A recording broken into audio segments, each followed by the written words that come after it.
Big pass Tamil season 9ஓட கடைசி elimination நடந்து முடிஞ்சிடுச்சுங்க. Sandra அவர்கள் தான் கடைசியா எலிமினேட் ஆயிருக்கிறாங்க அப்படிங்கிறது நேத்தே நமக்கு தெரியும் இல்லையா? ஸோ, இப்ப அத பார்த்தீங்கன்னா, தொலைக்காட்சியிலயும் டெலிகாஸ்ட் பண்ணிட்டாங்க. அவங்களோட எலிமினேஷன் எப்படி நடந்திருக்கு அப்படிங்கிறத பார்க்கலாம். வழக்கம் போல டிஸ்கஸ் பண்ணிக்கிட்டு இருக்கும் பொழுது, எல்லா சீசன்லயுமே பார்த்தீங்கன்னா, 5 ஃபைனலிஸ்ட் இருப்பாங்க. ஆனா, இந்த சீசன்ல 4 ஃபைனலிஸ்ட் தான்.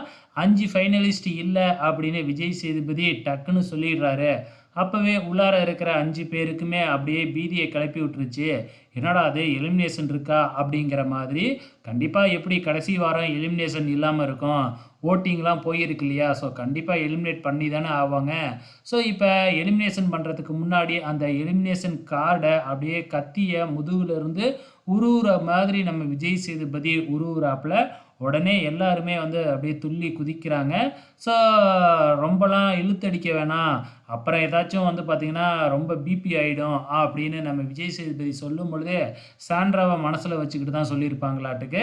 ஸோ எடுத்து காமிச்ச உடனே அதில சாண்ட்ரா அப்படிங்கிற பேர மக்கள் பார்த்த உடனே, அங்க உட்காந்துருக்கிற ஆடியன்ஸ்க்குலாம் பயங்கரமான சந்தோஷம். அப்படியே துள்ளி குதிக்கிறாங்க.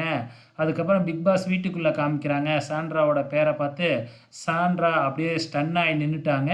ஸோ இப்போ சாண்ட்ரா பெருசா எதுவும் அழுகவே இல்ல. அவங்க நல்லா சிரிச்சுக்கிட்டு தான் இருக்கிறாங்க. ஆனா, இவங்க நடிச்சு நடிச்சு பார்த்து, இப்ப இவங்க சிரிக்கிறத பார்க்குறப்போ, நமக்கு நடிக்கிற மாதிரியே இருக்கு. ஒருவேளை உண்மையாலுமே இதுவும் நடிப்பு தான் இருக்கோ? மனசுக்குள்ள அச்சச்சோ! எலிமினேட் ஆயிட்டோமே!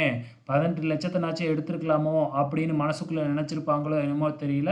ஸோ அவங்க எப்பயுமே ஒரு கொஞ்சம் கூட ஃபீல் பண்ணாம அப்படியே சிரிச்சுக்கிட்டே பார்த்தீங்கன்னா, பிக் பாஸ் வீட்ட விட்டு வெளியில வர்றத பார்க்கும் பொழுது, இதுவும் ஒரு நடிப்பு மாதிரி தான் எனக்கு தெரிஞ்சுச்சு. ஓகே ஃப்ரெண்ட்ஸ், உங்களோட கமெண்ட்ஸ மறக்காம இந்த வீடியோ கீழ கமெண்ட் பண்ணுங்க.